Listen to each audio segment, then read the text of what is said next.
Hello, it's Miss Bell again. Today we're going to be talking about chromosomes and cellular reproduction. So here you have a really cool picture of chromosomes, and I want you to notice how there are different sizes and shapes, but you have some that are similar sizes. We're going to be talking about that in a few short seconds. But anyway, so this unit is on how cells reproduce and the role that chromosomes play in that. And if you recall, chromosomes are DNA, and so of course DNA has a central role in reproduction. So first off, before a cell can reproduce, it has to grow. So we're going to talk about how cells grow. So most living cells are going to be anywhere from 2 to 20 micrometers in diameter. They can be much, much larger than that, possibly, depending on the type of cell it is. But anyway, that's just the average. So cells are going to grow throughout their life, and once they reach a certain size, they stop growing and divide. There are a few cells in your body that don't typically divide, and we've talked a little bit about this in class. These cells that don't divide are called which is without, mitotic. So they're without mitosis. So they don't divide. Anyway, so those cells are going to be nerve cells. So if you recall, if you have some sort of accident where you damage your spine, your spinal cord, or possibly your brain, those cells may not recover because if you have a broken bone, for example, so if this is the bone, y'all know I'm not an artist. If that is the bone normally, and then you break it, there's a gap. What happens is new cells are going to fill that gap. So eventually the new cells are going to grow and divide and fill that gap. And then your bone is healed. Sometimes the bone's even a little bit larger than it initially was, but not by much. Probably not enough for you to tell. Anyway, so that's how normal, if you have like to repair a tissue or something, then that's how normally it would happen. Same thing like if you get a cut on your finger, you've killed some cells when you cut it, and there's a separation there, and new cells fill the gap, that separation. So nerve cells can't do that. So that would include, like I said, brain and spinal cord. So if you have a really bad accident and you become paralyzed, then as of right now, there's no real, treatment for that. Sometimes you have to wait it out because the inflammation, the swelling from the initial injury can cause problems. But, and doctors, it's called medical practice because doctors don't always know for sure what's going to happen. But for the most part, they can usually tell based on the injury. So nerve cells are going to be one of those things that do not go through mitosis. So once it's dead or injured, that's probably that. Cardiac muscle cells are another example of this. So cardiac is heart. So like after a heart attack, if those cells die, they do not come back. My dad, he had a massive heart attack at 47, and we were very fortunate. They told us only about 10% of people survive as severe of a heart attack that he had. And so what happens with a heart attack is the blood is blocked from getting to the heart muscle. And so that heart muscle, those heart muscle cells do not get oxygen. They don't get food. And if that goes on for so long, those cells will die. So my husband, before he was a teacher, he did what they call nuclear stress test. So they would take pictures of the heart at rest and then the heart being under stress. So now my dad, when he has one of those done, you can see a part of his heart that's permanently dead. No blood goes to it. because of that, because his cardiac muscle cells are amitotic, just like yours are. So anyway, another example would be mature red blood cells. Now, red blood cells, you're constantly replenishing them. So mature red blood cells, they don't normally divide, but you do have immature red blood cells that do divide, and they form into mature red blood cells. Because red blood cells only have a life cycle of a few months. So even though the red blood cells don't actually divide themselves, they do go from immature to being mature. So there's like different stages of erythrocytes. So anyway, how big a cell can grow is determined by these three things. Diffusion rate. The faster diffusion occurs, then the faster the cell can grow. And the bigger the cell can grow. The amount of DNA available to program the cell's metabolism. Okay, if the DNA is there and ready to tell the cell what to do as far as its metabolism and gaining energy, because you got to have energy in order to grow, then boom, the cell's going to grow well. And then the cell's surface area to volume ratio. Maybe it's a thin cell, maybe it's a thick cell, maybe it's a small cell or a large cell. But whatever the case may be, the greater the surface area to volume ratio, the greater the diffusion, so the cell is able to grow longer or more and faster. So anyway, all these things, the cell has to grow before mitosis can occur. And mitosis is one of the primary cellular reproductions that we're going to be talking about. So anyway, mitosis is important for the cell to survive because it takes one large cell and divides it into two identical smaller cells. And those cells will have identical genetic material. So you're going to take one cell, if it's a human, it would be 46 chromosomes, and divide it into two cells that each have 46 chromosomes. Okay, so that is mitosis and cell division, and we're going to talk more about that. So cell division is another word for cell reproduction. And of course this does happen in humans, but it also happens in other things too.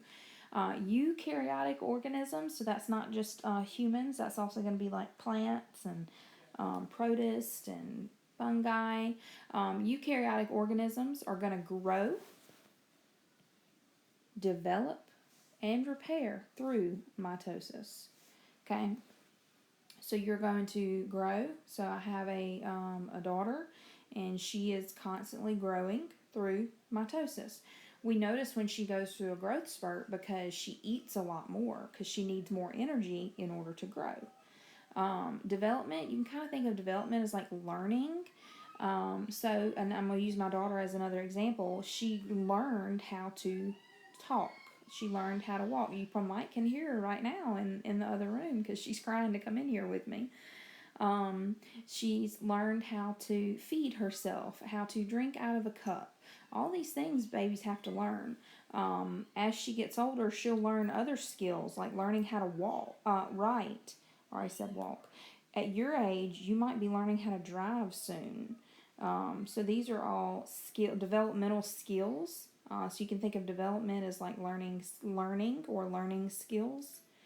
And then repair. I mentioned repair earlier when I talked about the broken bone. So you do all that through mitosis. Now, bacteria cells, if you recall, bacteria are your only example of prokaryotic cells or prokaryotes. Okay, and they reproduce through binary fission. Binary fission is very, very simple. That's what you're seeing down here in this picture. Okay, so binary fission, there we go, is asexual, meaning one parent. So you have one cell. If you look in the picture, you have one cell, and it is dividing out its DNA. That's the circle. So it's dividing out the DNA in the center. Y'all see that? It's got DNA and it's got a plasmid, which are both genetic components. They're dividing out, and then it's pinching off into two new cells. Okay? And so if you look here now, I started with one bacteria, now I have two. It's very simple because bacteria, all they have inside of them is DNA, ribosomes, and cytoplasm. So they just double their DNA pretty much and then split in two. So it's much faster than mitosis. Anyway, so it's one parent. So one parent passes the exact copy of its DNA to its offspring. So this does produce clones. So any type of asexual reproduction is going to produce identical offspring, which is in fact a clone.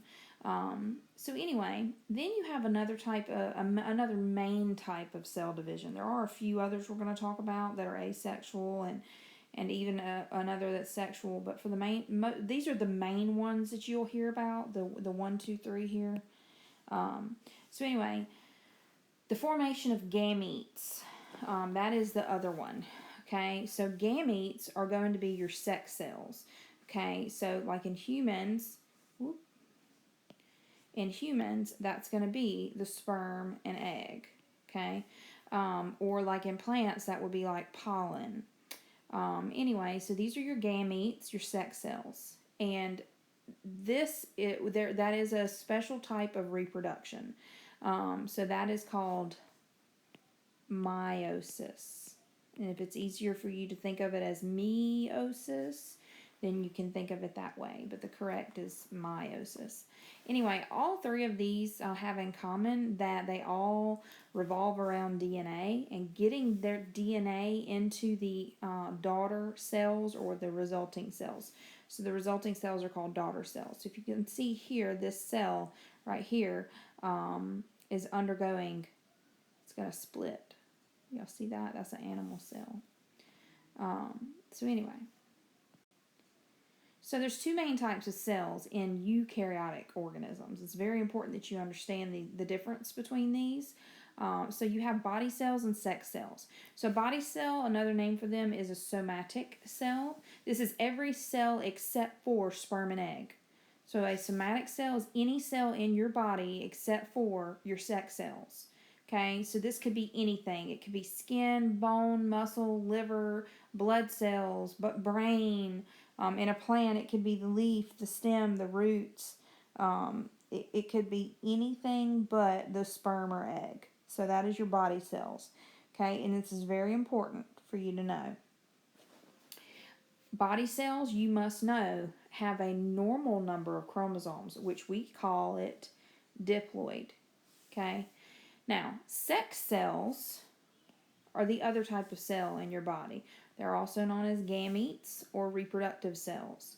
They have half the normal number of chromosomes, which is haploid. Okay, that's very important for you to know. Diploid, you might see it as 2N, and haploid is just N.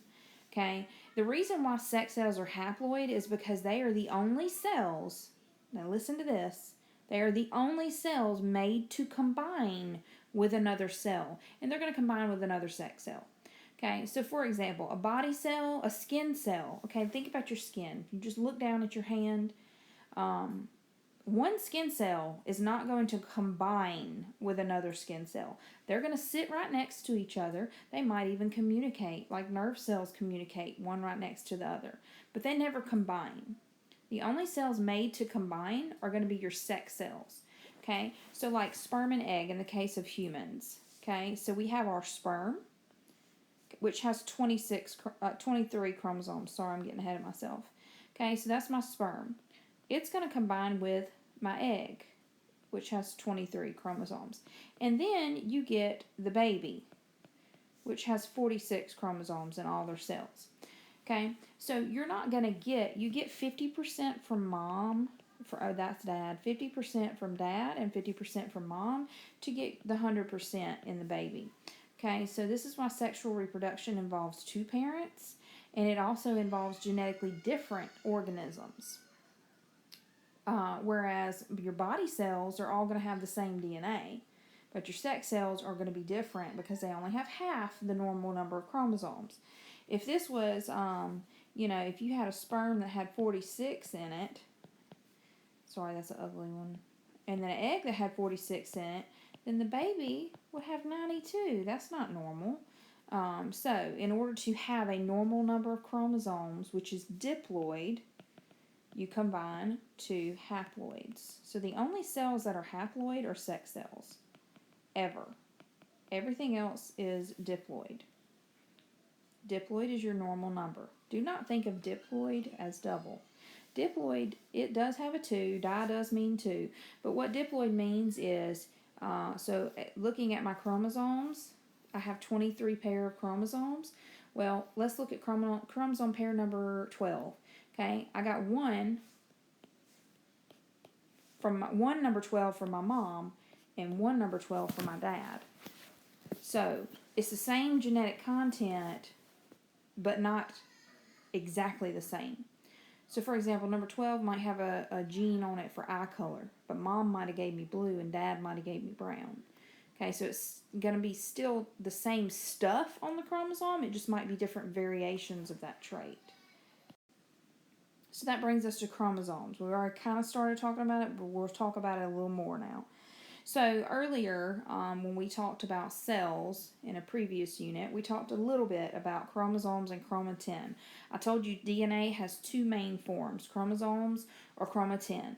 Okay, pretty simple. Chromosomes are over here. They are the X's. Chromatin looks like spaghetti or silly string, and it's all unraveled.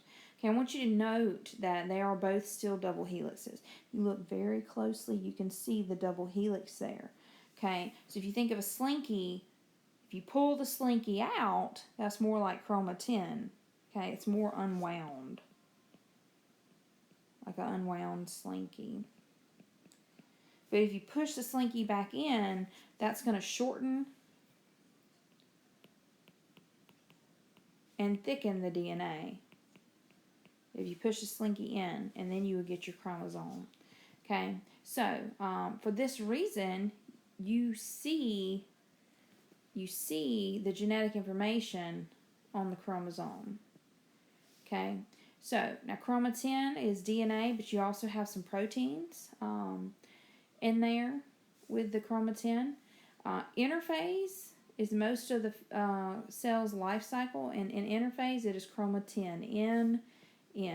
Okay, so you can never see chromatin, and that's because it's unwound.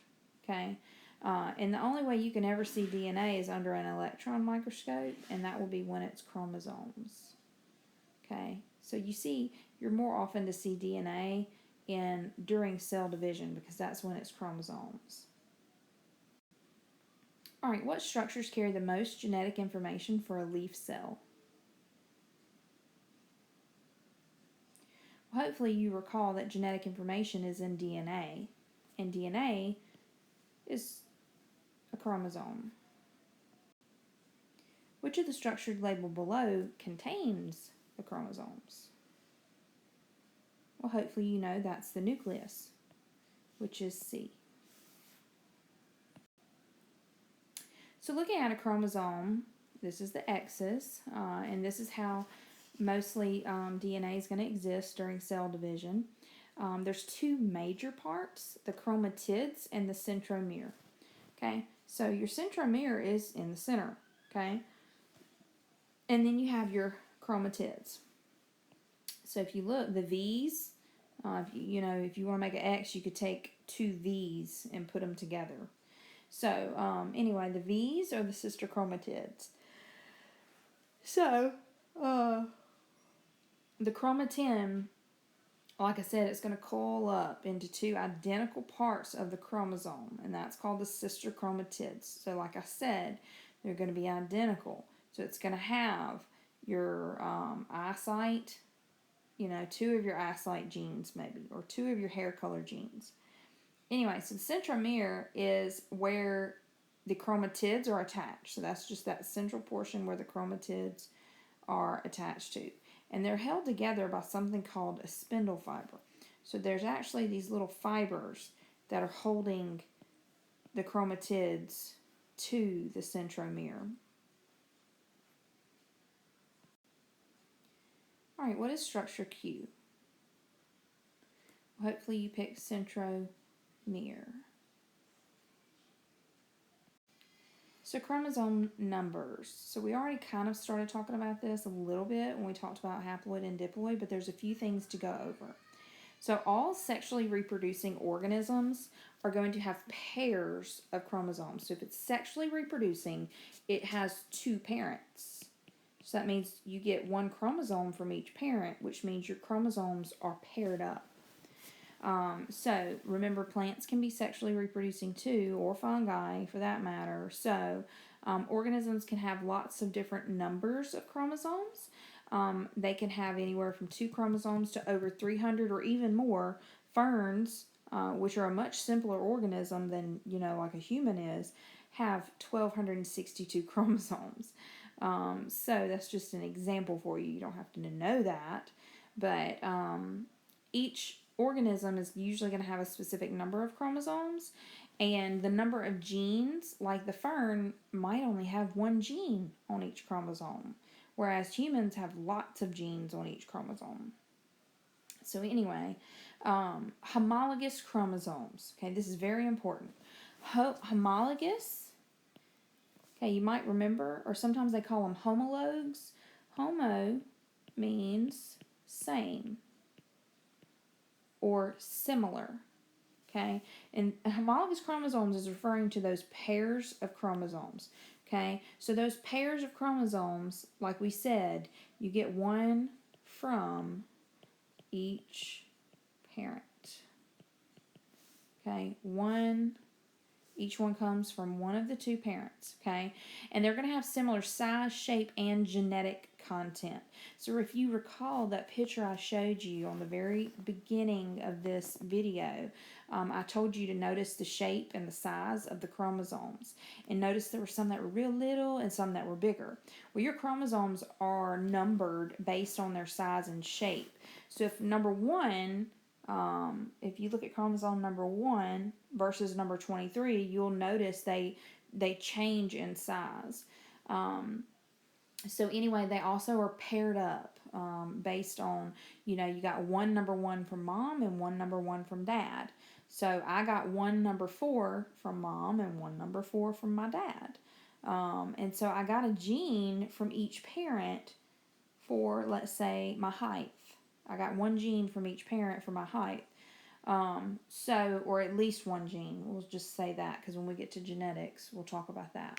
But anyway, my daughter, for example, my husband has brown eyes, and I have like a blue-green color eyes. My daughter has brown eyes. But I know she got a gene from me, so she would have gotten either a blue or a green gene from me. Human genetics is very complicated. It's much more complicated than what I'm putting to you right now. And we're going to talk more about that in our genetics unit.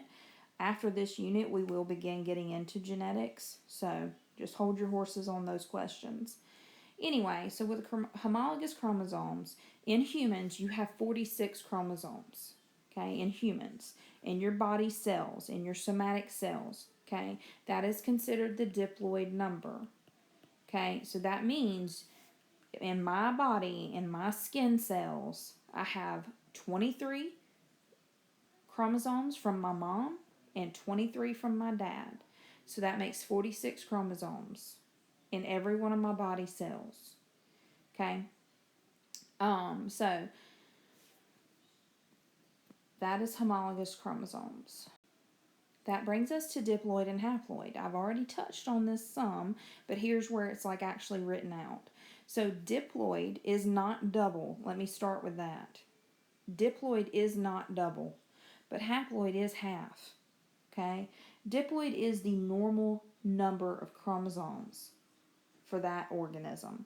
So the diploid number for humans is 46. You do need to know that figure, 46. Okay, so in human somatic cells, you have a diploid number, 46 chromosomes, unless you have some sort of genetic condition. Like my uncle has Down syndrome, so he actually has 47 chromosomes. But anyway, the diploid number in a normal human somatic cell, body cell, is going to be 46, because you got 23, you got set 1 through 23 from your mom, and you got a second set 1 through 23 from your dad. So they use 2N because you got 2 sets of chromosomes. And again, that's from each parent. So be very careful of wording, because I could ask you how many chromosomes humans have, which would be 46. But if I ask you how many pairs of chromosomes, that would be 23. Okay, so watch out for that word pair, because a pair is 2, so you're going to have to times 2. Of course, 23 times 2 is 46. So if we're talking about how many pairs, it's 23 pair. If we're talking about how many chromosomes, it's 46. So just watch the wordings. So then you have haploid. Haploid is half. So your sex cells, your gametes, sperm and egg, are only going to have one set of chromosomes. And they are said to be haploid. Okay, we're going to talk about how they split up when we go over meiosis, which is also in this unit. So the haploid number, the only cells that are haploid are your sex cells. Okay, that's it. The only ones. Okay, so if you look here, you can see the haploid chromosome is half, and there's my diploid. Okay, and again, that's because my sperm plus my egg makes the baby with the normal number. Okay, because these are the only cells made to combine. So the combining of those gametes, those haploid cells, is called fertilization. So fertilization can be seen in this picture, where the sperm is actually penetrating the egg. Okay, so there is a mechanism. I know what everybody always asks. Oh, this is more than one sperm. There is a mechanism where once one sperm penetrates the egg, it kind of blocks any other sperm from coming in. So there's a mechanism for that. So only one sperm actually makes it, and once it gets through, then nothing else can come through. And then the DNA of the sperm will combine with the DNA of the egg. Once that happens, it's called a fertilized egg or a zygote. Okay, so those are important vocab terms, fertilization and zygote. So here you have a zygote. Okay, if you can see, you can count 4 cells. Y'all see that? Because that zygote, once it's fertilized, it will divide and divide and divide. And so then 2 becomes 4, and 4 becomes 8, and 8 becomes 16, and it grows through exponential growth. And that zygote will become a baby. So it is the first cell of a new individual. So zygote is essentially conception. When you form that zygote, so fertilization is when like a baby is conceived. So anyway, zygotes, how they grow and how they divide into a bigger baby, into a embryo, is through mitosis. So meiosis only makes the sperm, or so in a male body, meiosis makes the sperm. Meiosis makes the egg in the female body. Okay, but you can go through meiosis your whole life and never have a child. Okay, because you have to have fertilization to occur. They actually have to join. And so when they do join and fertilization occurs and you get that zygote, after that it's mitosis. No more meiosis, it's mitosis to grow into a baby. The cells in the embryo start out as stem cells. All the cells in the embryo start out as stem cells. And then eventually they differentiate into all the cells that you have today. And that's going to be in the embryonic stage. So right now I'm 20 weeks pregnant. And so I'm well past the embryonic stage. That's the first 8 weeks. So I'm well past that. Stem cells are considered undifferentiated. They are cells that can become any other cell in the body. There is some research that people would love to do in replacing unhealthy cells with stem cells. We do this some with bone marrow transplants, but adults simply don't have a lot of stem cells, and children, they don't have a lot of stem cells. They don't have these embryonic stem cells. Embryonic stem cells are different than the stem cells in your body. The stem cells in your body can only become like blood cells. But the embryonic stem cells can become any cell in the body. So that's a hot topic as far as research goes, because researchers think that if you put stem cells where you're paralyzed, where your spinal cord's injured, because those nerve cells are amitotic, then those stem cells could potentially grow there and heal that injury. The problem with using embryonic stem cells becomes a ethical or moral issue, because in order to get the embryonic stem cells, it will kill the embryo. So then you get into the debate of, when does life begin, and are you killing life, and are you playing God? And that's not a debate to have in science class, but that is something to just be aware of, that's why people debate it, because everyone has different opinions on that. And you have to form your own opinion on that, of what you feel like is acceptable. So chromosomes can determine your sex, or they can determine your other characteristics. So we mentioned before, you have 23 pairs of chromosomes. 22 of those pairs are called autosomes. So you need to know this number as well. 22 pairs are autosomes, and then one pair are your sex chromosomes. And this is going to make sense once we talk about it. So autosomes are going to be your chromosomes, okay? Some. So autosomes or chromosomes. Don't get that confused with a somatic cell. Somatic cells are cells in your body, like liver, bone, whatever. Autosomes are chromosomes. Those are two commonly mixed up things. Anyway, autosomes are chromosomes that do not determine your gender or gender-related characteristics. So the things that make you male and female, they don't determine that. Like eye color. Both male and females have eye color. They have hair color. They have heights and things like that. Autosomes are those kind of traits. Then you have your sex chromosomes. Sex chromosomes, there's only one pair of them, of your 23 pairs. They have your genes that determine the sex of the person and those sex-related characteristics. And a lot of those characteristics are present at birth, but then when you go through puberty, those genes get activated, and then you get more distinctive male and female characteristics. So anyway, your two sex chromosomes depend on if you're a boy or a girl. You've probably learned this before. Males are XY. Females are XX. So, I'm a female. So my chromosomes are XX. I actually have a karyotype of my chromosomes. I'll have to remember to post it for you guys to see. I have a karyotype of mine and my husband's, because before we had my daughter, we had 2 miscarriages, and they sent us to a geneticist to be sure that we didn't have a chromosomal issue, and fortunately our chromosomes were normal. But anyway, I have the karyotypes. It's really cool, and it looks very similar to this. This is a karyotype, this picture here. A karyotype is just a picture of your chromosomes. Make sure you have the right number of them. Make sure there's not a piece broken off or any kind of mutation. But anyway, and here you can see that a boy this is a boy because it's XY.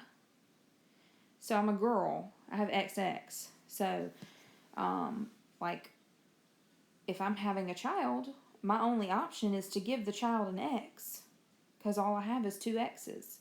Whereas my husband, he had an X or a Y. So our first child was a girl. She got XX. Our second child is a boy. He is XY. And we actually had a blood test done earlier in my pregnancy, to where they took my blood, and they can see, once the placenta is developed, the baby's blood mixes apparently with the mom's blood, and they looked at some of his cells, and they found Y chromosomes, so they knew that he is a boy. And they also tested for some major chromosomal defects. Unfortunately, he is healthy as far as that's concerned. And but anyway, they were able to see that he had a Y chromosome. So if there was any Y chromosomes present in my blood, they'd know the baby was a male, because I'm already a female. Anyway, so because I can only donate an X to my child, the sex of the baby, the gender of the baby, is determined by the father. because the father can donate either an X or a Y. That's what I'm getting at. So this is your one pair. Like I said, the sex chromosomes, you have one pair. One pair. Okay, so if you're a boy, you have XY. That's your pair. If you're a girl, you have XX. That's your pair. The rest of your chromosomes are going to be autosomes. Okay, so I want you to take a look at this karyotype picture right here too. We'll talk more about karyotypes later. But again, it's just a picture of your chromosomes. Okay, so notice how the chromosomes are arranged by size and shape. Okay, so they're bigger here and they get smaller as you get down to the last pair of autosomes. Okay, so they're arranged by size, shape, and genetic content. So for example, chromosome number 20. I'm not a geneticist, so I don't know what genes are on chromosome number 20, so I'm just going to make one up. Let's say chromosome number 20 has the gene for hair color. Okay, so then this gene will have a gene, this chromosome will have a gene from my mom for hair color, and this chromosome will have a gene from my dad from hair color. And with genetics, it just depends on if it's dominant or recessive, which one you see. Or both parents might have gave the same. My husband and I both have dark hair, so I'm sure both of our kids will have dark hair. My daughter does. It would be very improbable for her to, or our son to not have dark hair. Okay, so that brings us to the cell cycle. So we got to talk about all the DNA and chromosomes and all that before we get to cell reproduction, because like I said earlier, that's a central part of cell reproduction. You have to know what's going on with the DNA because the DNA controls everything in the cell. So the cell cycle is essentially the cell's life cycle. Okay, this is the life cycle of a eukaryotic cell. Okay. So the cell is always in one phase of the cell cycle. It goes through the cell cycle and then it will begin through the cell cycle again. And there's three main phases. You do need to know these three main phases and what happens in each one of them. And we will talk about that through the rest of these notes. So, as before we mentioned, we talked about cell growth. A cell can only grow as big as it can get, and then it's going to be stimulated to divide, one cell becoming two cells. So once it does that, that is mitosis. So interphase is going to be mainly when it grows. Then mitosis is the nucleus dividing. And then cytokinesis is the rest of the cell dividing. And then once the cell totally divides, it goes back into interphase. The two new cells do. So the cell cycle is an important definition for you to know. The cell cycle is a repeating sequence of both growth and division during the life of the cell. So the cell is always in one of these parts of the cell cycle. And it is a cycle, so it is repeating over and over and over. So anyway, a cell spends 90% of its life in the first three phases, which is going to be interphase. Interphase has three phases, so I just want to clarify that. So if you look, G1, S, and G2 are the first three phases because they are part of interphase. Okay, so the cell cycle has three phases: interphase, mitosis, cytokinesis. Interphase has three parts: G1, S, G2, three main parts. Then you have mitosis, which is the nuclear division. Very important you understand mitosis does not divide the cell. It is only the nucleus dividing out because that's where all the important stuff is. Then cytokinesis finishes dividing out the cell and the cytoplasm. So you don't get two separate cells until after cytokinesis. Then after cytokinesis, the cell will begin interphase again. When using a light microscope, which of the following structures is first visible when a cell is dividing? Okay, hopefully you'll know that chromosomes are. The ongoing process in which cells grow, develop, and reproduce is called what? Okay, interkinesis, we're not talking about that. Meiosis is making of sex cells, does not mention sex cells. Mitosis is the nucleus dividing, not just, and it doesn't involve growing.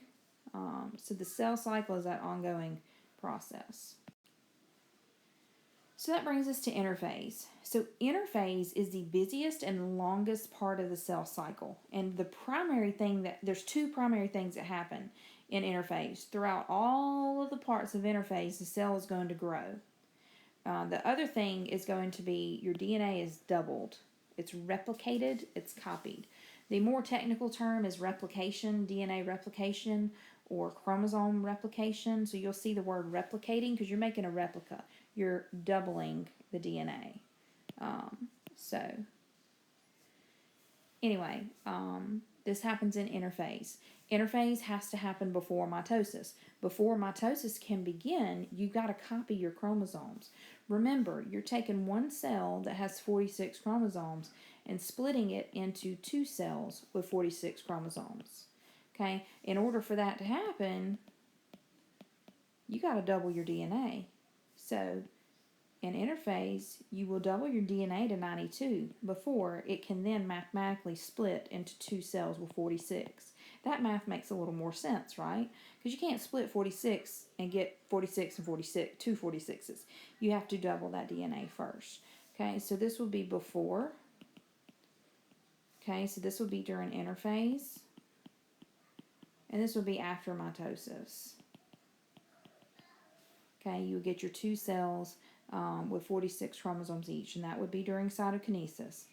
So anyway, interphase has to happen before mitosis so that you copy your DNA, you double your DNA, so that you have enough DNA to go into your two new cells you're eventually going to make. So humans have 46 chromosomes. So during interphase, it will double to 92 chromosomes so that they can have 46 in each cell. In interphase, DNA is in the form of chromatin. Interphase chromatin. Okay, and it will not be visible during that phase.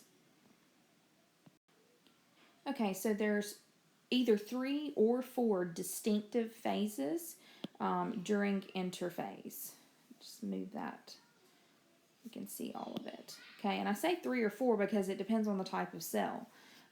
Anyway, so the first phase, and they all go through this, is G1 or gap 1. The G's stand for gap. Okay, so the G1, and actually it's like a subscript like that. It's just a pain to do that in the PowerPoints. But anyway, so it's called, the first phase is gap 1. And anytime you see a G, pretty much every phase actually, the cell's gonna grow, except for this one we're going to talk about in a minute.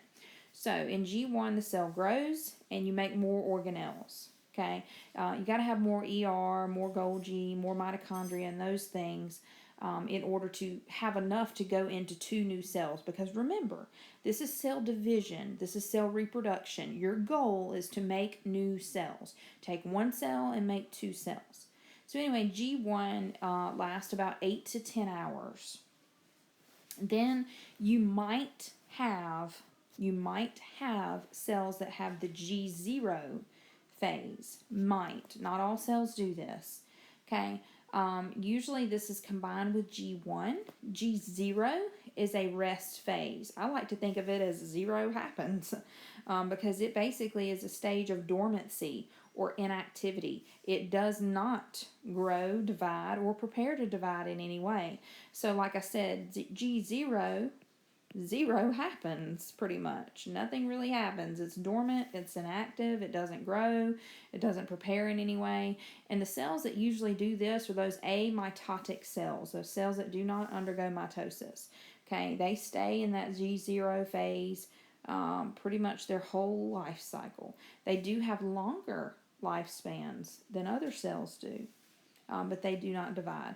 Like for example, nerve cells have a much longer life cycle than like your skin cells, because your skin cells are constantly dying, and then you slough them off, and then new skin cells replace it. Then you have the S phase. The S phase is a key phase of interphase. It's very important. You must know that during the S phase, DNA is replicated. Okay, S stands for synthesis. So you are synthesizing more DNA. This is where you take your 46 and it becomes 92. So it's a very key phase. So also the cell will grow, because that's going to happen in all the phases of interphase.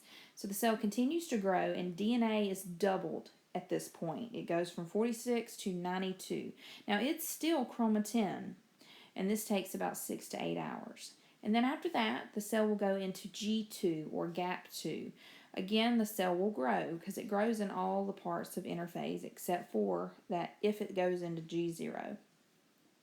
It's also going to prepare for mitosis, and then it will synthesize proteins, and it's going to continue making more organelles, and this is 4 to 6 hours. So most cells are going to go through G1, S, and then G2.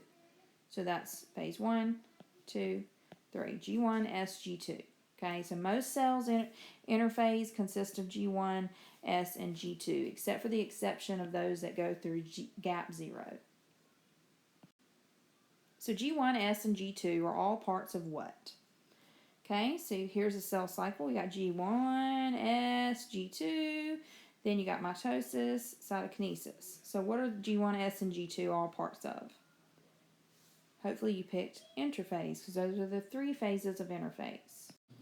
So the next phase in the cell cycle is mitosis. So after interphase, you'll have mitosis. Mitosis is much shorter. It lasts only about 1 to 2 hours. Mitosis is only about 5% of the total cell cycle. So what mitosis is the nucleus dividing or nuclear division. Like I said earlier, the mitosis does not actually divide the cell. Okay, so anyway, this is the nucleus dividing out. So this is in somatic or body cells. So every cell in your body except for sex cells. So if you get a cut or you break a bone, all growth, development, and repair is through mitosis. So one of the first things that has to happen is going to involve DNA. And DNA in interphase is chromatin, remember? Okay, so first chromatin has to become chromosomes. So the first few steps in mitosis is going to involve splitting out the nucleus. And then the last step of mitosis is going to start splitting the cell and reforming the nucleus. And then your last step of the cell cycle involves splitting the cytoplasm, which is cytokinesis. Okay, so remember your 3 steps to the cell cycle are interphase, mitosis, then cytokinesis. So in mitosis, the nucleus divides, and then in cytokinesis, the cytoplasm divides. So at the end of mitosis, you should have 2 clones, 2 identical daughter cells that are diploid, okay? So you will have 2 diploid somatic cells. So you take 1 diploid cell and it becomes 2 diploid cells. And they are considered clones because they're genetically identical. All your skin cells should be exactly the same, right? So anyway, in mitotic cell division, the parent cell, so your 1 diploid cell divides to form 2 diploid cells. So you start with the same number of chromosomes you end with. So no haploids in mitosis. Mitosis only deals with diploids. So for example, if a human cell has 46 chromosomes, at the end of mitotic or after mitotic cell division, it will still have 46. Because if you recall, you start with your diploid with 46, then in interphase, your chromosomes double to 92, and then at the end of mitosis, you have 2 that splits, and then you have 2 that are 46 each. A frog cell has 26 chromosomes. After the first mitotic division, the cells produced by the zygote will have. Okay, so if a frog cell has 26 chromosomes, it doesn't tell me what type, but we're going to assume that's diploid. And then, so after mitosis, a zygote is also going to be diploid, by the way, because sperm plus egg makes diploid. Anyway, so it should be the same number, 26 chromosomes. So, the 4 stages of mitosis are PMAT. Prophase, metaphase, anaphase, telophase. Okay, so this picture shows mitosis, and it starts out with interphase. So if you notice, this is actually the cell cycle. So if you notice, we're going to put this as a starting point, okay? So if you notice, you have two cells formed here, right? Okay, so they're going to each begin the cell cycle over again. So here's interphase. So notice you don't have chromosomes. DNA is kind of just uncoiled in chromatin. And so in interphase, that's where you go through G1, S, and G2. So the cell grows and doubles its DNA to 92 chromosomes. And then we get into prophase. Okay, so both of these phases could be considered prophase. Okay, you have early prophase and then a later prophase. So in prophase, you'll notice the DNA goes from chromatin to chromosomes. That's one of the first steps. Also, notice the solid line here for the nucleus, and then it becomes a dotted line because the nucleus is breaking down so that the chromosomes can move to opposite sides of the cell. Another thing that's happening is these centrioles here are moving to opposite sides of the cell because they're going to help pull the chromosomes. So if you look here, they're pulling the chromosomes to opposite sides of the cell. So anyway, and then those spindle fibers are starting to form. Okay, so those are the little lines coming off of the centrioles. So the spindle fibers, see the developing spindle? Another thing you might hear centrioles called is an aster. Okay, so centrioles may also be called the aster. And then you get to metaphase. So this is kind of like the cell going into metaphase. So those spindle fibers begin moving the chromosomes to the middle. So this one is like them moving, and then now they have reached the middle. So metaphase is when the spindle fibers have moved those chromosomes to the middle so that they could easily be separated. Okay, so again, here's metaphase. Okay, and then we're going into anaphase here. Okay, so if you look here, the X's look different because they're starting to be split into their sister chromatids. And then here, the chromatids have split and they begin moving towards opposite sides of the cell. So they're moving towards those centrioles. The centrioles kind of act like a fishing pole and they're reeling in the chromosomes. And then in telophase, here your chromosomes reach opposite sides of the cell. And so then the spindle fibers don't need to move them anymore. And so spindle fibers start going away. You'll notice also that your centrioles are still on opposite ends. And in telophase, the nuclear membrane will reform. And then at the end of telophase, the chromosomes will go back to chromatin. And then here we have cytokinesis here,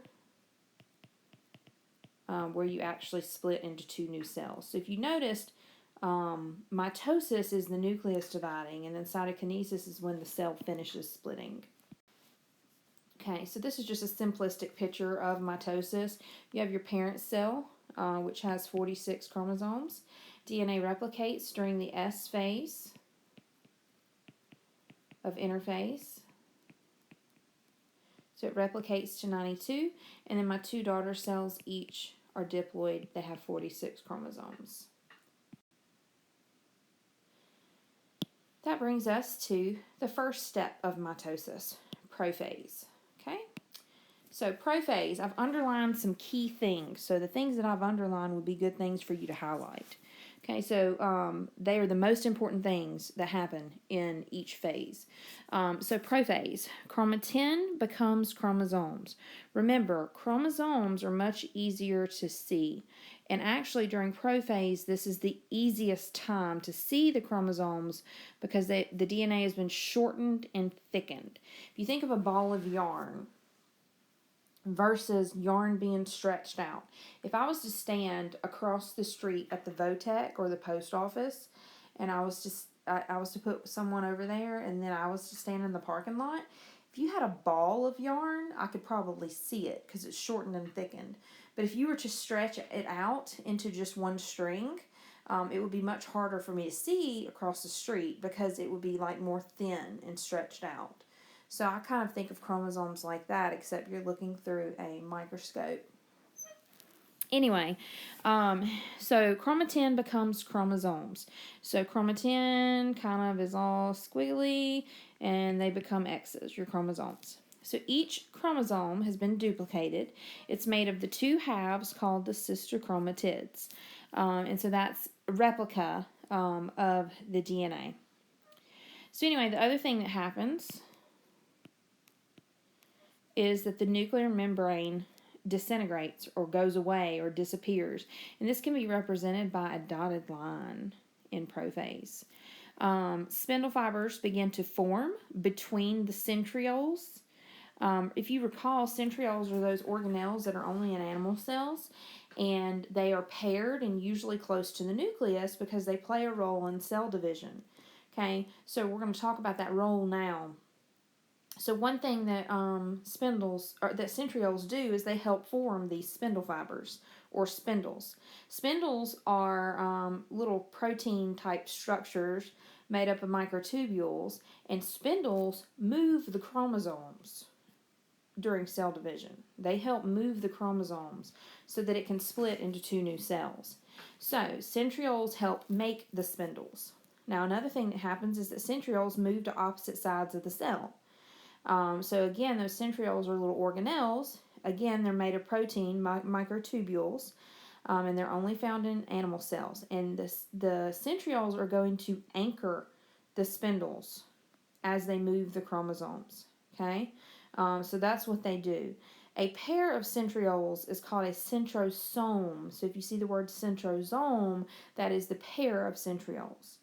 And again, the spindles are going to pull the chromosomes towards opposite sides of the cell. So the centrioles go to the opposite sides of the cell. They form the spindle as they're doing that. And then those spindles during metaphase are going to grab a hold of the chromosomes, and then they're going to move them towards that anchor. They're going to pull them towards that centriole. So if you take a look, this is a cell in prophase. A couple things I want to point out. Notice the dotted line because the nucleus is disintegrated. Okay, notice the centrosomes, the pairs of centrioles, are beginning to move towards opposite sides of the cell, and your spindles are forming because eventually those spindles are going to grab a hold of the chromosomes. And of course, lastly, we have X's. So chromatin became chromosomes. Now it depends on what phase or what part of prophase you're looking at. If you're looking at early prophase versus late prophase, sometimes you might see DNA represented as chromatin. It just depends on what point of prophase you're in. But during prophase, do know chromatins become chromosomes. So again, as each pair of centrioles goes to the opposite side of the cell, they'll pull one set of those microtubules or one set of the spindle fibers, and then the other set is going to connect to the chromosome, the half of the sister chromatid. Where that spindle fiber attaches onto the chromosome, onto the centromere, is called the kinetochore. Okay, so if you look at the centrioles and their microtubules, you'll see that they're very similar under a microscope. And we don't have microscopes that can show that at our school. Anyway, so the asters, again, the appearance of those two asters with their microtubules coming out, that's known as the mitotic spindle. So it's basically the same thing. Anyway, so chromosomes are very distinct and they're very easy to see in prophase. So this is when most genetic studies are done. Okay, so like in metaphase, you'll see the cell, and I'm going to put the circle for a centriole. So they're on opposite sides of the cell. And so the chromosomes are lined up in the middle. And of course, there's going to be 92 of them, so I can't draw that many. But so the spindle fiber comes out of the centriole, connects to the chromosome close to the centromere. So where it connects is called the kinetochore. Okay. And then what's going to happen, so they're all going to be connected. And what's going to happen is in anaphase, in the next phase, here, I'm going to just erase this so I have space. Well, let me do it over here. So then in anaphase, what happens is your centrioles are in the same place, but those chromosomes are split sorry for my drawing. So the spindle fibers are still connected, and they start pulling those chromosomes. They start pulling them towards the centriole. So start pulling towards that anchor, that centriole. And eventually it's going to split into 2 new cells. Alright, chromosomes are most easily seen during cell division because chromosomes, do they double in number, shorten and thicken, move and expand, or match up with other chromosomes? Well, hopefully you recall the analogy I mentioned about holding the ball of yarn across the street. So chromosomes are easier to see because they have been shortened and thickened compared to chromatin. Which of the following does not occur during interphase? Chromosomes become visible, proteins synthesize, chromosomes duplicate, or proteins translocate? Well, hopefully you remember chromosomes are never visible when they're chromatin during interphase. So that brings us to the next phase of mitosis, which is metaphase. Metaphase is usually one of the easiest ones for people because it's very simple. Metaphase is when they line up along the equator or meta-middle. So chromosomes line up along the middle of the cell. So again, you can see your centriole here. Let's change to red. You can see your centrioles here, and your spindle fibers are coming out, and they've attached to the kinetochore, and they have moved those chromosomes to the center of the cell. Those spindle fibers have helped move those chromosomes to the center of the cell. And if you look here, we've got some cells going through metaphase. Which phase of mitosis is represented by the diagram shown above? Hopefully you picked metaphase because it's lined up in the middle. Alright, then you have ana. Ana means across. So in this phase, the spindle fibers are going to continue to move the chromosomes. But what they actually did was they split them. They're not X's anymore. Now they're V's. If you split an X, you get 2 V's. So the spindle fibers have pulled the sister chromatids apart of the chromosome. So now they're called chromatids. Okay, and those chromatids are going to move towards opposite ends. So here's your centriole, your anchor. Those spindle fibers are shortening, reeling in that chromosome towards the anchor, the centriole. And eventually they're going to pull them all the way in. Okay, and then eventually we'll get to new cells. Again, you can see that occurring here in the plant cell. You can clearly see that this is going to eventually become 2 new cells. So then the last phase of mitosis is telophase. So one thing I want to say about telophase is it's the opposite of prophase.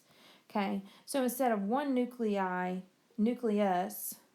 disappearing, you have 2 new nuclei forming. Okay, so again, it's the opposite.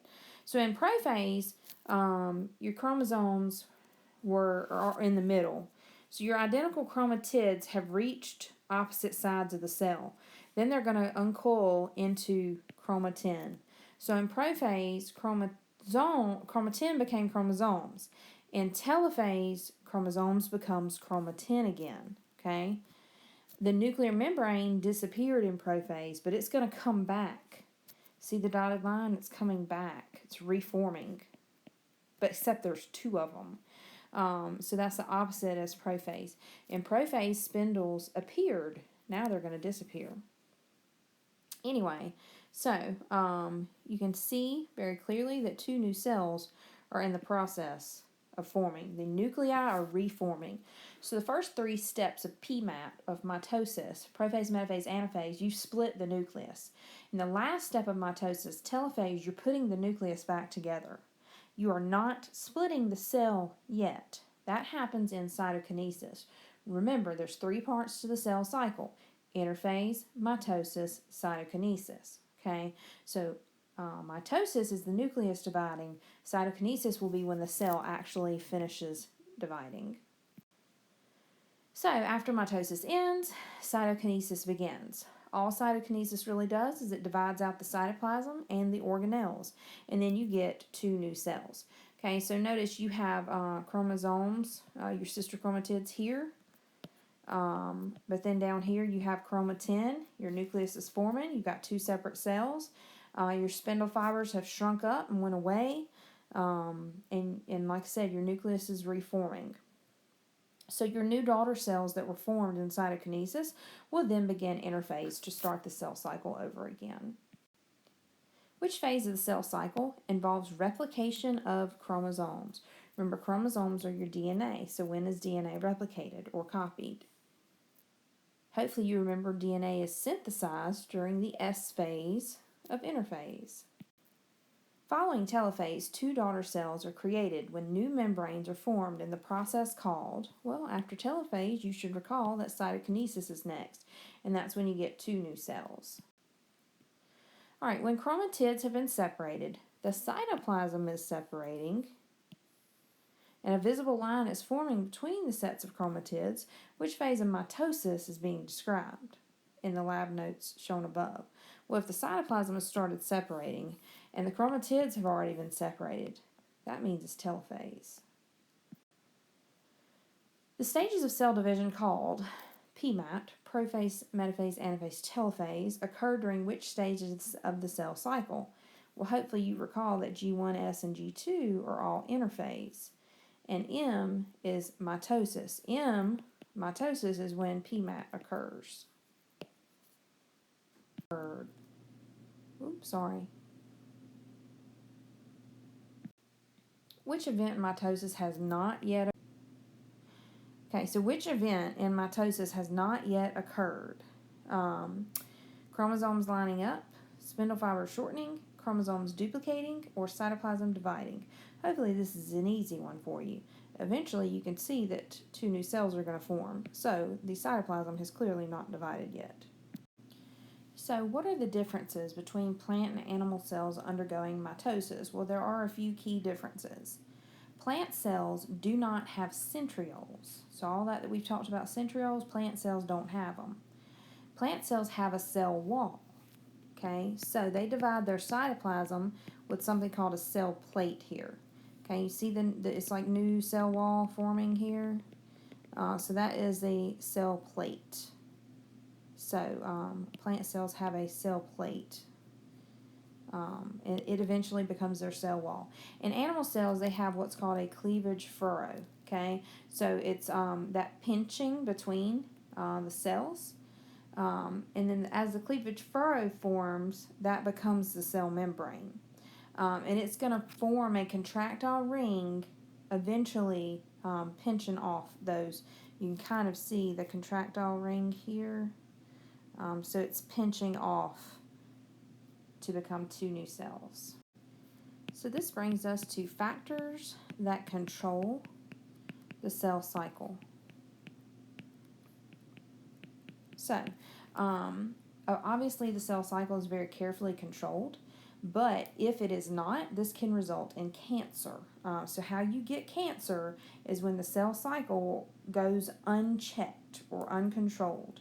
We're going to talk about a couple of different mechanisms that help control it. So cancer is the direct result of the cell cycle not being controlled. This control is primarily maintained by DNA and your genes. Your DNA, as you recall, gives the instructions to make certain proteins and also to regulate the cell growing and regulate the cell dividing. And it tells the cell when to divide and when to grow. So there's a couple different factors that help control this. First off is external signals.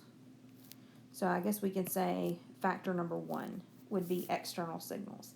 One of the external signals of a cell, so these are things outside of the cell that help signal for when the cell should divide.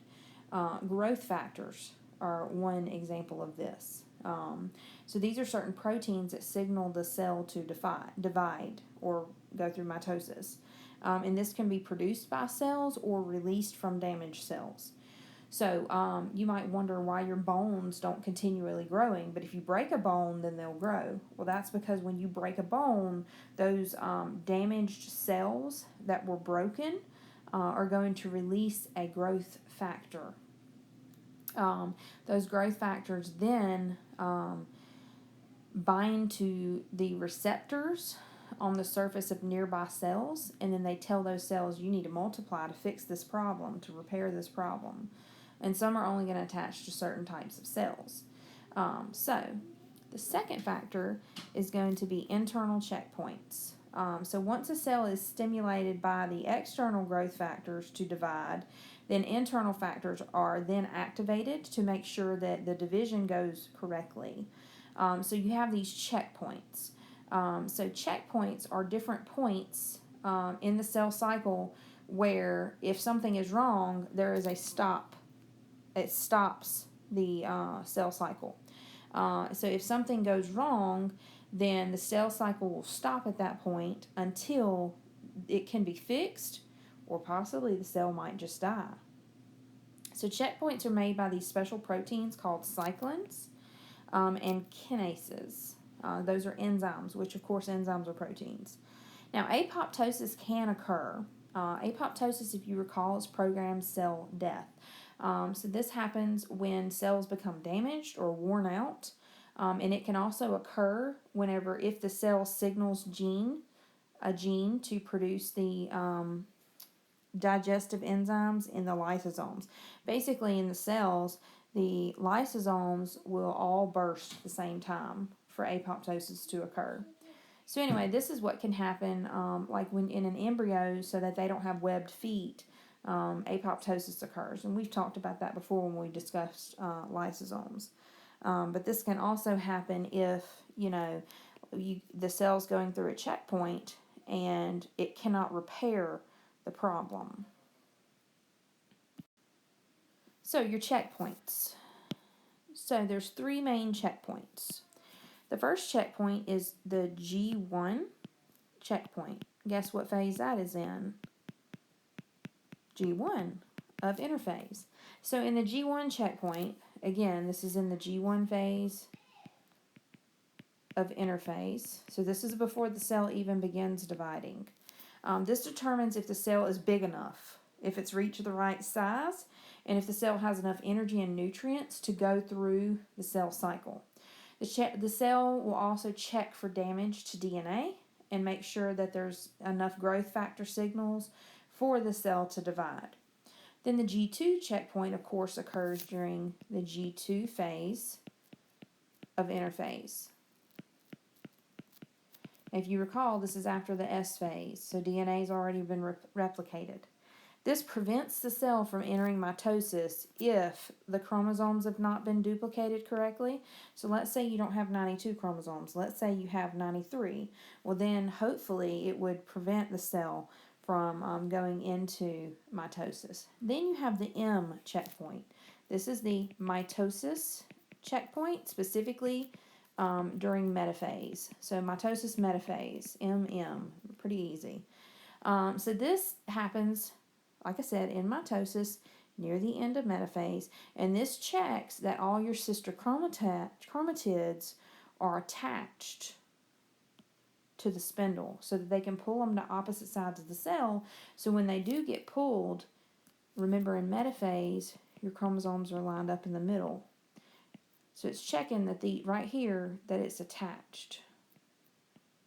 Okay, because if it's not attached, let's say you have one and these two are attached, but the one on the bottom is not, then this cell will have one too many, and this will, when it divides, this one won't have enough.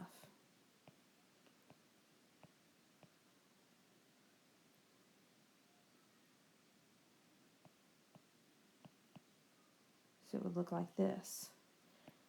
So this one would have too many, this one would not have enough.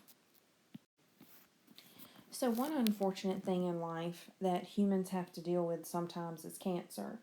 So cancer is uncontrolled growth of cells. Specifically, it's a mistake in the cell cycle, okay, or cell division. As I've told y'all before, my brother, when he was 14, he was diagnosed with leukemia. Specifically, he had T-cell leukemia. And the T cells are a type of white blood cell. So leukemia is a cancer of the white blood cells. Most leukemias occur in the B cells. His was the T cells. So anyway, what happened was he had an overgrowth of immature T cells.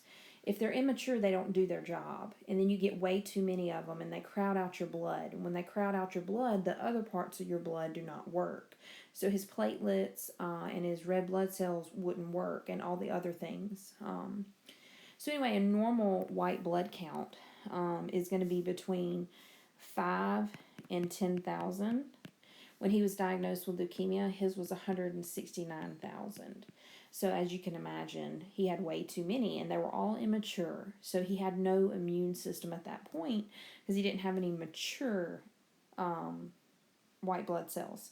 He also had to get platelets and red blood cells transfusions because it crowded out those cells and actually killed them.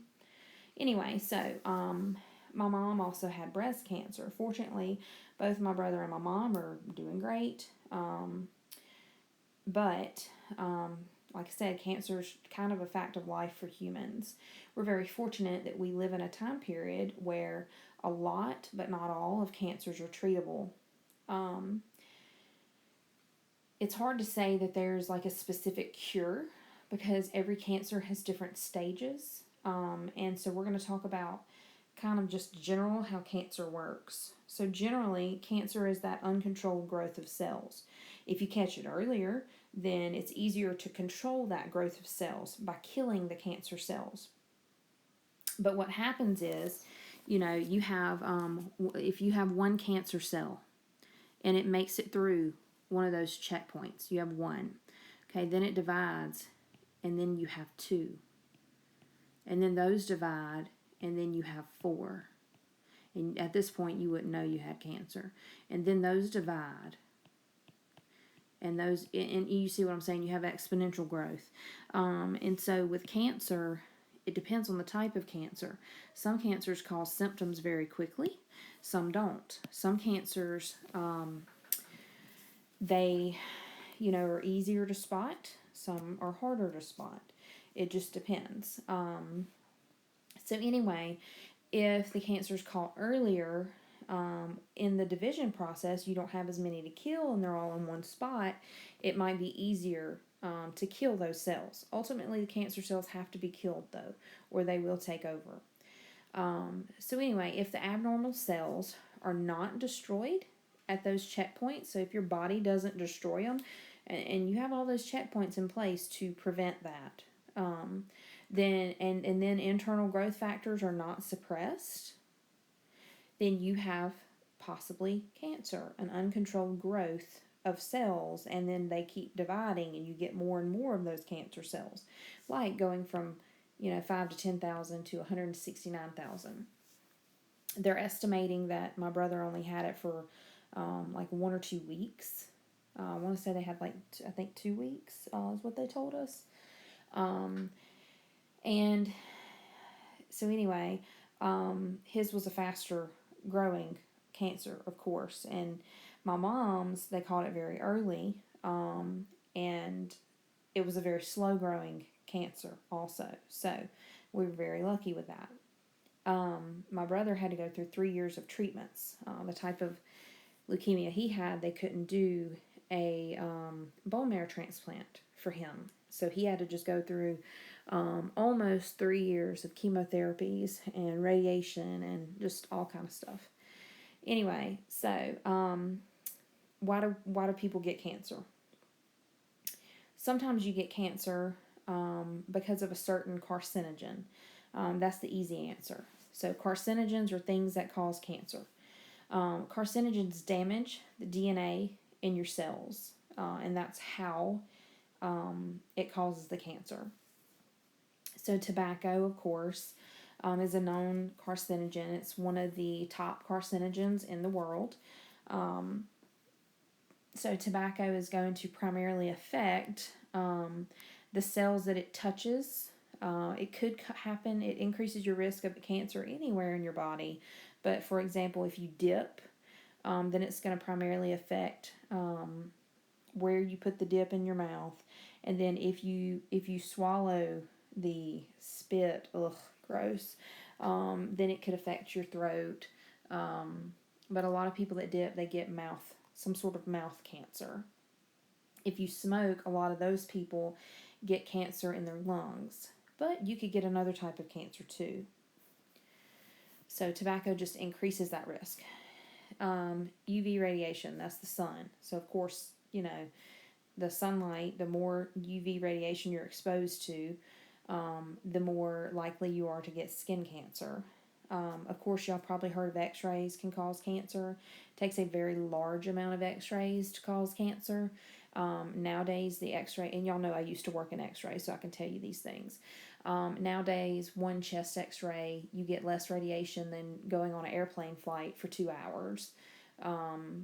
Because you're closer to the sun and you are receiving some radiation then. But anyway, you're receiving background X radiation from the earth. Depending on where you are, different places have more of it. We've talked about that in class before. Anyway, asbestos is a chemical type thing. It can be found in lots of places, but they have phased it out to where it's only in absolutely necessary stuff. It used to be found in like house insulation. So people that worked in that and didn't have proper protection on. Some viruses can cause cancer. If you've heard of the Gardasil vaccine, that protects against the HPV virus, which causes cervical cancer in women. And apparently a lot of people get it. A lot of people get HPV. If you get HPV, then it increases your risk of that cancer. So they've made a vaccine for that. You get it, I think you can get it in your teenage years. I don't know. It wasn't around when I was a teenager. And anyway, but another thing cancer can be caused by is aging and stress and environmental exposure to those carcinogens. So let's talk about aging and stress. So when you get older, things don't work as good. Your cells don't divide as quickly, and they could easily make a mistake. Stress also can cause different things to happen in your body, and basically stress can just make everything mess up. So those are a little bit harder to pinpoint why the cancer occurred.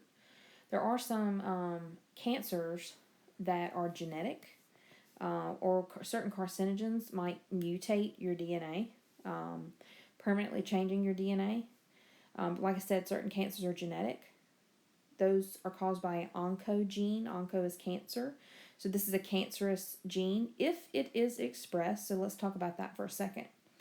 20% of breast cancers are caused by the oncogenes, the BRCA1 and BRCA2 genes. I worked in MRI before I was a teacher, and we did breast MRIs on patients who had breast cancer every day, sometimes multiple times a day.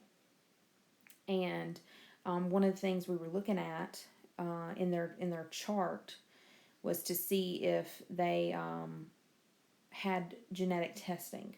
When my mother was diagnosed with breast cancer, they tested her genetics to see if she had the breast cancer gene, and she did not. So because of that, I probably don't have it either. So that's a good thing. If you have the breast cancer gene, you have the gene when you're born. You have your DNA when you're born. One of my good friends growing up, her mom, all of her aunts, and her sister all have had the breast cancer gene. And so they've everyone but her sister has had breast cancer. Her mom and all of her aunts. And so her sister, because she did have the gene, she decided to undergo a mastectomy where they removed her breast before she got cancer. My friend did not have the gene. She's the only female in their whole family that did not have the gene. So anyway, if you have the gene, it doesn't mean you're born with it. It doesn't mean you're born with cancer, but you are born with the gene. And at some point, that gene could be expressed. Maybe it doesn't get expressed. Maybe you die in a car accident or heart attack before the breast cancer gene is expressed. But it's there, and it can be expressed at any time. if you have the gene. So if you get extra stressed or as you get older, you're more likely for that gene to be expressed. So cancer is a very fickle thing. So when people say, oh, we want a cure for cancer, that's a very broad statement because cancer can occur in pretty much any cells in your body. Most cancers, this is weird though. Most cancers are not going to occur, so it would be very rare for cancer to occur in your amitotic cells. Okay? Remember, your amitotic cells were going to be your nerve cells and your heart muscle cells. Now, does that mean you can't get brain cancer? No, that's not what that means. A lot of brain cancers are in the areas surrounding the nerve tissue. In your head, you don't just have brains. You have things that line the brain, like the meninges line the brain, or like the glial cells. You have different cells in your brain that are not all nerve cells. So a lot of the times cancers that are occurring in the brain are going to be attached to that. Anyway, so it would be not as common for you to get cancer in those cells. When you get into different types of cancer, then it just gets very complicated. But anyway, so cancer cells are going to affect your normal cells. They might form a tumor. So in leukemia, you're not going to have a tumor because blood is fluid. But you could develop a tumor if it metastasizes. With breast cancer, though, my mom had a very small tumor. Like I said, they caught it very early. The tumor could be benign. A cyst is considered benign. Cysts are usually fluid-filled, so it's not usually filled with cells. So tumors might be benign. If it's benign, it's not going to invade other tissues. Malignant means it's going to keep invading other tissues and destroy them. So wherever the tumor is, it's killing healthy cells. So those cells will not function anymore. Once cancer gets to the upper stages, and it depends on the type of cancer, how they stage it, but let's say you have like a stage 4 cancer, usually that's like an upper stage. Then the cancer cell, that usually means that it has gotten into your bloodstream, and then they have stopped somewhere else and formed a new tumor. And then it's going to also mess up the organs. So basically it's moved somewhere else. That's called metastasis, or it's metastasized. Example would be my grandfather. Both of my grandfathers had cancer, actually. On my dad's side, they believe that he had cancer from working, and he died years ago, but they believe that he had cancer. He had lung cancer. But he never smoked a day in his life, and they believed he got it from working in the shipyard, and he was working around asbestos, and he was exposed to it for like 40 years working with it, with no equipment, no mask or anything, and so they believe that that's where his cancer came from, was in his lung. They didn't find it until, because he didn't have any real symptoms, and then he had cancer, and it moved to his liver, and then it moved to his bones.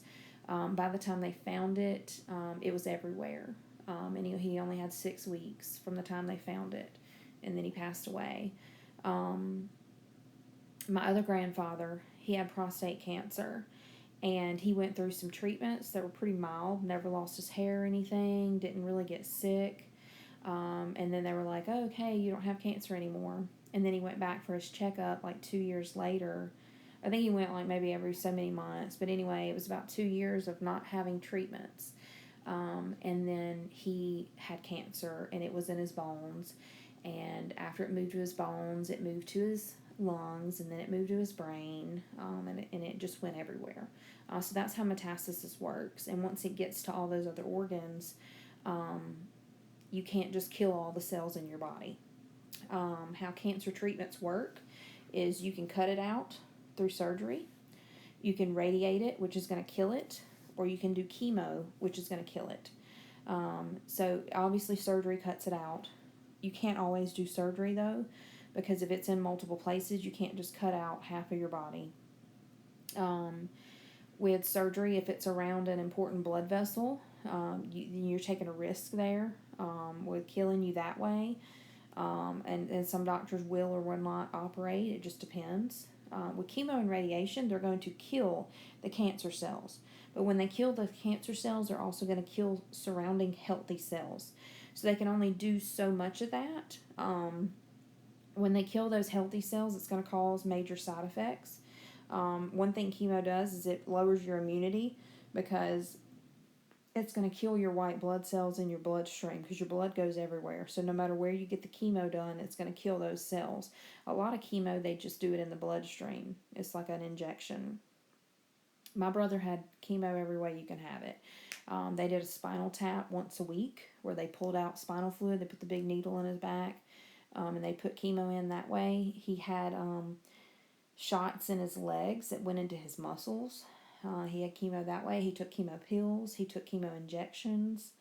So anyway, and chemo is known for the nausea and the vomiting. So, but if it saves your life, it saves your life. So here is a picture of some lung cancer cells, and you can see they're kind of forming a tumor-like looking thing. So that's going to invade healthy tissue and make you not be able to breathe. All right, which of the following best describes the purpose of mitosis? So what is the purpose of mitosis? The production of a complete copy of the nucleus before cell division, division of the cell after the nucleus has been copied, the production of gametes with half the number of chromosomes of a normal cell, or the replication of DNA within the nucleus. Well, hopefully you recall that mitosis is making a new nucleus, okay, or the nuclear division before the cell actually finishes dividing. Division of the cell after the nucleus has been copied, this would be cytokinesis. Production of gametes, that would be meiosis, which is the next video. And then the replication of DNA within the nucleus, that's interphase, specifically the S phase.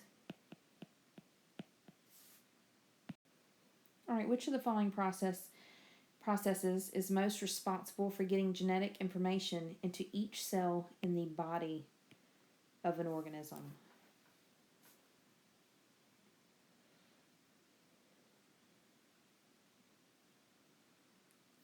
Okay, so hopefully you picked mitosis because body cells are made in mitosis. And so when mitosis occurs, it makes sure that your DNA, your genetic information, gets correctly put into each body cell. So the next video will be on meiosis and sexual versus asexual reproduction.